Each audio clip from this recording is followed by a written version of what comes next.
Hi, I'm Colette here today on Which Ways. Welcome to the channel, and I'm going to talk about books and resources that I've used to learn about divination and a couple of my favorite oracle decks today.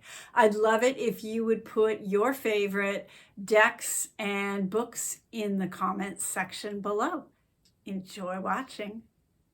I get asked about books on witchcraft all the time. It's one of the reasons I thought I'd make this video. And there's a ton of books out there. A lot of them are really great. A lot of them are just kind of things that have drawn from other books without any of their own life experience.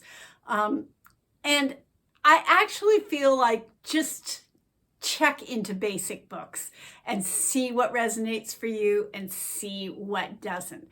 My theory about learning is once you have the basic tools learned, whether you've learned that from a teacher, from friends, or from books, then you can really dive in and get some really great books and tools on the particular topic that you are interested in. And that way it will pull you forward into actually becoming a practicing magical being instead of someone who just studies. Here are some of the books that I've worked with over the years. So let's start with tarot and oracle deck books. And I would have to say that my all-time favorite, even though it was published a long time ago, I still feel like it's the very best, most overall view, is Mary Greer, Tarot for Yourself. And as you can see, this is a very old copy. It's been republished many times. And what I like about it is that Mary is a very knowledgeable person. She's dedicated her whole life to the study of the occult. She holds a lot of ritual, practicing magic backgrounds. And she really explains things in a really clear way. So I like that. And the other thing I really like about this book is it's a great overview. It talks about different decks and it goes over how to start, like starting with just simple one cards and ways to get involved with the cards so that you get deeper meaning rather than just looking up what some book says about the card, ways that you can actually interpret and work with the cards yourself from the messages that you are getting. The other thing I like is it's a workbook. So she has a lot of graphs and a lot of questions for you to ask yourself and then places to put in the answer. And like one of my favorite things ever was she talks about life cards, which is the tarot card you're born with, and also year cards, and then provides a graph for you to graph your yearly cards for the foreseeable future. And I just really, really love that. I also would say that she is a wonderful, humble person, which is rare in this world. And if you're just learning how to start, I would go with this one. It's just really great. She has another one called Tarot Reversals, which I also find very useful. And she has a ton of other books, but these are the ones that I find most useful for beginners. And in the Tarot Reversals, she talks about the traditional upright meaning and then goes on at length about the reversed meaning. And again, she's really good at asking questions for you to delve deeper so that you can see what this might mean in your life. What kind of questions do you ask yourself when you get the Three of Cups reversed? I think that's one of her real strengths, and not just knowledge of the occult, but a real skill at how to practically apply it. These days, I mostly work with oracle decks for readings for a variety of reasons. And the one that really stands out for me, although it is out of print, you can find it. You just have to search around on eBay and a few other places. It's called the Celtic Book of the Dead, and it's written by Caitlin Matthews.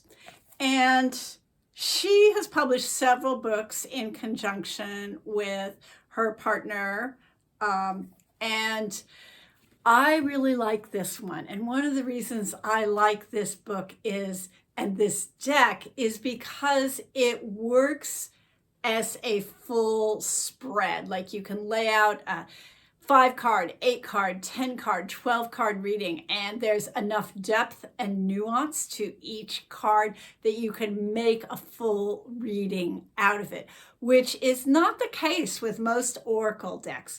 And to be fair, they aren't designed usually for that, although most people will give a spread or two in their oracle deck books. But this one has a lot of layers.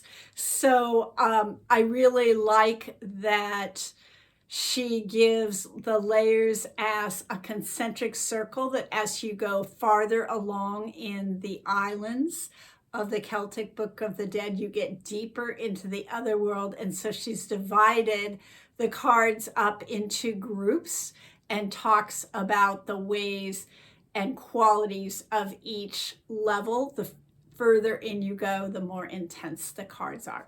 The basic premise of this deck is it's based on an old story that became Christianized at some point about a person who was blown out to sea with a group of friends and wandered lost through the isles in the ocean to the west, between land and the other world, the world of fairy. And so each island presents opportunities and challenges. And Caitlin Matthews talks a lot about using that as a voyage of life, to read to people as they are passing over to the other side. And she also talks a lot about grouping the cards by qualities. So like there's groups of cards that are challenge cards. There are groups of cards that are integration cards. And I just really, really like it. And like I said, I really use this the most these days. And I feel it's especially good for overviews of the kind of thing where you are asking yourself, where am I in my process? Whether that's a process of loss, a process towards something positive, whether it's a spiritual journey you're on or a project. I feel like it gives you a really clear spread of what the challenges and energies that you have to face as you're moving through your process. There's a few other decks that I use as straight up oracle decks, either for a short 1-card reading or a 3-card reading. But one of the ways I use some of those decks the most is as helper cards. Who are the beings and energies that are there to help me in a particular situation?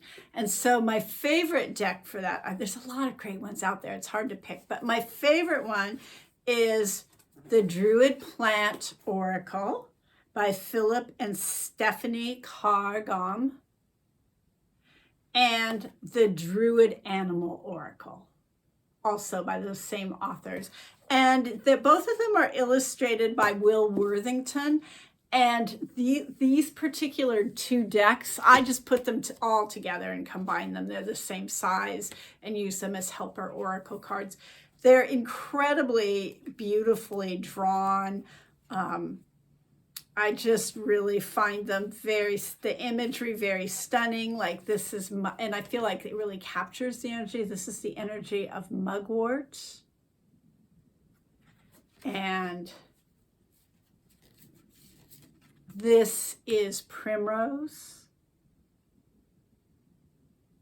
And I feel like that there's a lot to read in these cards, beyond just like the energy of the plant.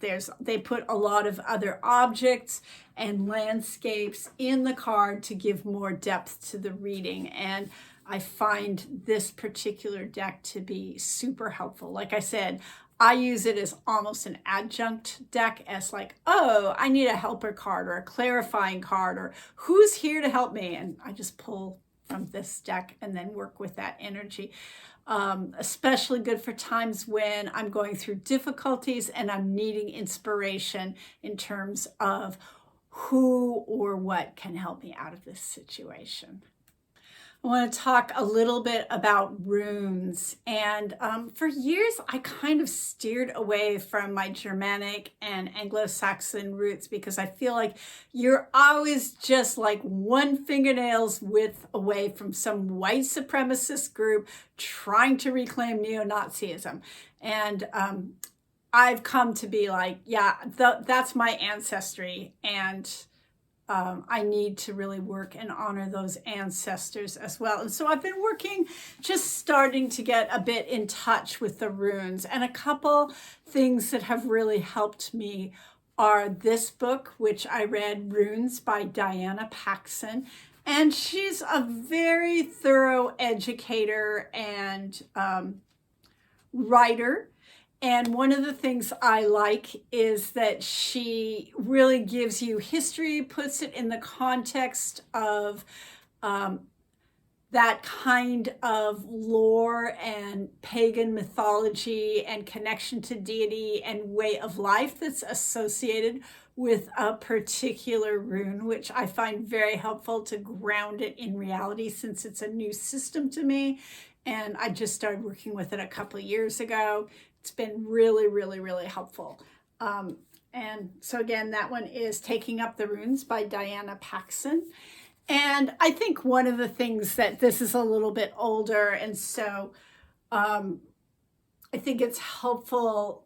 I'd like to see some writers who are more actively refuting kind of white supremacy, reclamation of Anglo-Saxon or Germanic practices. I'll put a couple resources about Facebook groups and other groups that I know of that are doing that in the description below.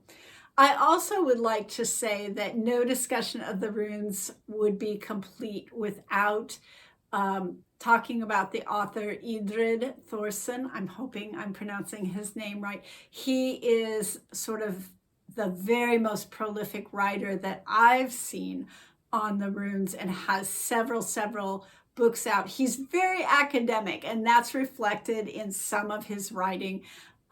He has a real tendency to really do deep dives into the historical facts and give you a lot of background and context like Diana. I feel like she does it a little better in terms of making it more accessible. But his books are incredible, and there's just a wealth of lore, and he has tons of them out there. And I would say he is far and away the most knowledgeable person that I've seen and I've experienced as a beginner in this field of the runes. Another system that people who are from Western European ancestry are very interested in is the Ogham. And the Ogham has been preserved a lot in Ireland and possibly is related to the Pictish symbols that are on stones in the extreme north of Scotland. What we know about Ogham is very limited because almost everything we have about Ogham is brought to us through Christianized scribes who wrote things down. It is considered doubtful that it was used originally as a divination tool. What we know of it being used for is as sort of memorials, property lines, boundary lines. There are references in some of the older folk tales of Ogham symbols being used as magical protection or boundary or repelling work. And I think that there is some good in really trusting what the Christians said about it. And here's why. John Willmott, who I'm going to talk about a little later, has suggested that a lot of the traditional knowledge holders who had that lore actually did just kind of slide right on into early Christianity and continued sharing and passing down their information, particularly in Ireland, which was a little different than sort of the Roman Catholic Church. I have not found a book I love on Ogham. If you have one you like, please put it in the comments section below. What I've learned has mostly been through personal learning from someone mentoring me and teaching me about the Ogham.